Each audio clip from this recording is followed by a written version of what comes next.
تاریخ میں نا کچھ نام ایسے ہیں کہ سنتے ہی ذہن میں انصاف، مضبوط حکومت، یہ چیزیں آتی ہیں۔ جی بالکل۔ حضرت عمر ابن الخطاب رضی اللہ عنہ، ان کا نام تو سر فہرست ہے۔ جی آج ہم ان ذرائع کی بنیاد پر جو ہمارے پاس ہیں، ان کی زندگی اور جو ان کی میراث ہے، اس کا تھوڑا گہرائی میں جائزہ لے رہے ہیں۔ بالکل، اور یہ ایک ایسی شخصیت ہے دیکھیں جن کی زندگی میں قیادت، عدل پر کوئی سمجھوتا نہیں اور دین سے گہری وابستگی، یہ سب پہلو بہت نمایاں ہیں۔ صحیح۔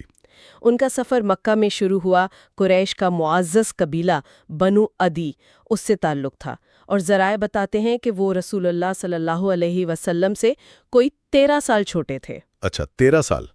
اور ذرائع میں ان کی ابتدائی زندگی کے بارے میں بھی کافی دلچسپ باتیں ملتی ہیں، جیسے وہ فصیح البیان تھے، لکھنا پڑھنا جانتے تھے، جسمانی طور پر بھی بہت مضبوط پہلوان تھے۔ جی ہاں۔ اسلام سے پہلے بھی ان کا ایک مقام تھا، ایک عزت تھی، لیکن شروع میں وہ اسلام کے کافی سخت مخالفین میں سے تھے۔ جی یہ بات تو ہے۔ پھر وہ مشہور واقعہ ہوا جس نے سب کچھ بدل دیا، وہ کیا تھا؟ ہاں، وہ بہت ہی حیرت انگیز واقعہ ہے، ذرائع میں بھی اس کا ذکر آتا ہے۔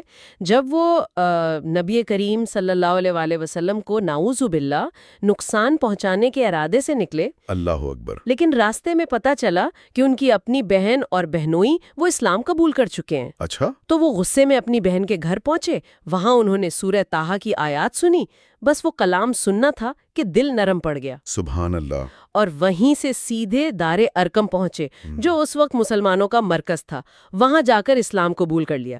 یہ ایک آپ کہہ لیں فیصلہ کن موڑ تھا۔ یقیناً یقیناً، اس سے تو مسلمانوں کو بہت ہمت ملی ہوگی۔ بہت زیادہ۔ ذرائع یہی بتاتے ہیں کہ اس کے بعد مسلمانوں نے کھل کر علل اعلان عبادت کرنا شروع کی۔ صحیح۔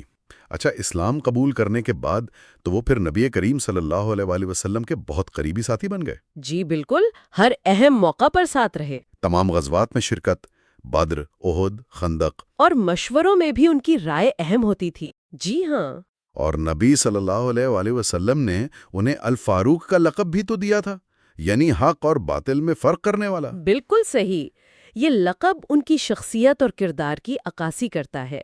لیکن ان کی خلافت کا دور جس پر یہ مواد خاصی تفصیل سے روشنی ڈالتا ہے، وہ تو تاریخ کا ایک بالکل ہی الگ، ایک غیر معمولی باب ہے۔ یہاں سے بات بہت دلچسپ ہو جاتی ہے۔ یقیناً 13 ہجری میں حضرت ابو بکر صدیق رضی اللہ عنہ کے بعد جب انہوں نے خلافت سنبھالی تو اصل میں ان کا جو انتظامی اور عدالتی نظام تھا نا، جی، وہ کمال کا تھا۔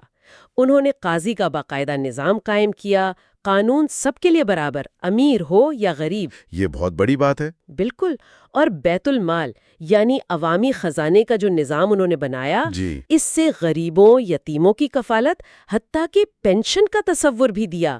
یہ اس زمانے کے لحاظ سے بہت آگے کی سوچ تھی۔ اور وہ جو مشہور واقعات ہیں کہ راتوں کو بھیس بدل کر گشت کرتے تھے عوام کی خبرگیری کے لیے، جی جی، وہ ایک واقعہ خاص طور پر ذہن میں آتا ہے جب ایک ماں بچوں کو بہلانے کے لیے خالی ہانڈی میں پتھر ابال رہی تھی۔ ہاں ہاں، یہ واقعہ ان کی ذاتی جواب دہی اور عوام کے لیے جو فکر تھی اس کی بہترین مثال ہے۔ صحیح۔ کہ حکمران خود عوام کے دکھ درد سے واقف ہوں۔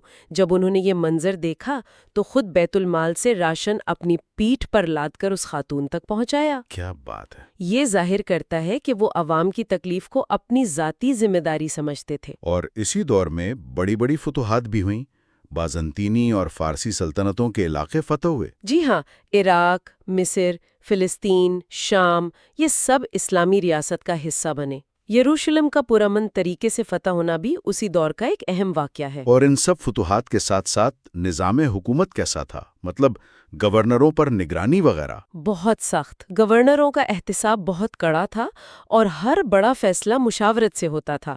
مجلس شورا کی باقاعدہ حیثیت تھی۔ یہ ان کے طرز حکومت کی بنیاد تھی۔ اتنے فعال اور انصاف پر مبنی زندگی، ان کا اختتام بھی بڑا غیر معمولی حالات میں ہوا۔ فجر کی نماز میں حملہ۔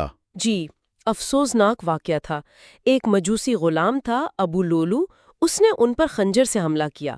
وہ نماز پڑھا رہے تھے۔ انا للہ و انا الیہ راجعون۔ شدید زخمی ہوئے اور پھر 3 دن بعد ان کی وفات ہو گئی۔ اور ان کی آخری خواہش تھی کہ انہیں روضہ رسول میں نبی کریم صلی اللہ علیہ وآلہ وسلم اور حضرت ابوبکر صدیق رضی اللہ عنہ کے پہلو میں دفن کیا جائے۔ جی، اور یہ خواہش پوری ہوئی۔ ان کی میراث صرف فتوحات یا سلطنت کی وسعت نہیں ہے، اصل میراث وہ عدل و انصاف کا نظام ہے، وہ جواب دہ حکومت ہے جس کی مثال آج تک دی جاتی ہے۔ بالکل۔ ان کا وہ قول کہ مائیں بچوں کو آزاد پیدا کرتی ہیں، تم نے انہیں کب سے غلام بنا لیا، یہ آج بھی قیادت کے لیے ایک مشعل راہ ہے۔ تو ان تمام تفصیلات کا جو ان ذرائع میں ہمیں ملتی ہیں، اگر ہم نچوڑ نکالنا چاہیں تو کلیدی پیغام کیا بنتا ہے؟ دیکھیں، بنیادی پیغام تو یہی ہے کہ اصل حکمرانی طاقت کے زور پر نہیں چلتی، صحیح۔ بلکہ عدل، انصاف اور عوام کی خدمت پر قائم ہوتی ہے۔ حضرت عمر رضی اللہ عنہ کی زندگی اور ان کا دور حکومت یہ قیادت کی ایک لازوال مثال ہیں۔ اور یہ بات سوچنے پر مجبور کرتی ہے کہ وہ اصول جو انہوں نے قائم کیے، احتساب، مساوات، عوام کی فلاح، آج کے دور میں بھی کتنے متعلقہ ہیں؟ بالکل، شاید اس پر مزید غور و فکر کی ضرورت ہے کہ آج کے جدید معاشرے